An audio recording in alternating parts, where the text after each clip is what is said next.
उत्तरायण, शिशिर ऋतू आणि मकर संक्रांतीच्या खूप खूप शुभेच्छा।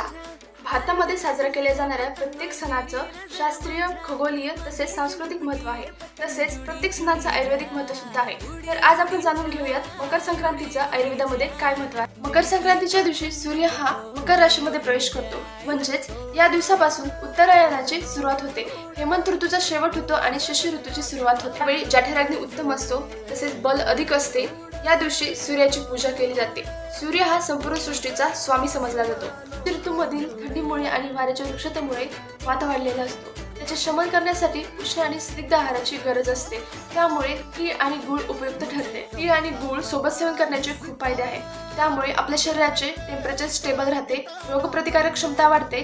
तसेच गूळ हे रक्तवर्धक असल्यामुळे रक्तवर्धन होते। तसेच स्निग्ध आणि उष्ण गुणामुळे वाताचे शमन होते। आचार्य चरकांनी गुळाचे गुणधर्म सांगताना सूत्रस्थानाच्या 27व्या अध्यायात म्हटले आहे की प्रभुतो कृमी मज्जा असृक मेदो मांस करो गुड।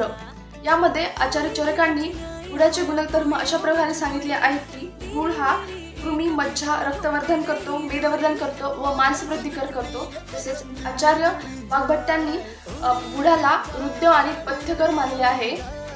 आचार्य चरकांनी तिळाचे गुण सांगताना म्हटले आहे की तीळ हे स्निग्ध आणि उष्ण गुणाचे आहे।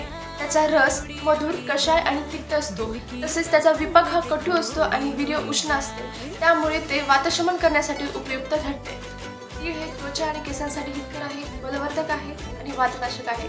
तीळ आणि गुळ हे कॉम्बिनेशन थंडीमध्ये स्निग्ध आणि उष्ण आहे, रोगप्रतिकारक क्षमता वाढते, टेम्परेचर स्टेबल ठेवते। तसेच केश्य आहे, बल्य आहे, जोडों का दर्द कम करता है। शिशिर ऋतूमध्ये आतप सेवनाचे महत्त्व आहे। तसेच मकर संक्रांतीच्या दिवशी पतंगे उडवली जातात। पतंगे उडवत असताना आपोआप आतप सेवन होते।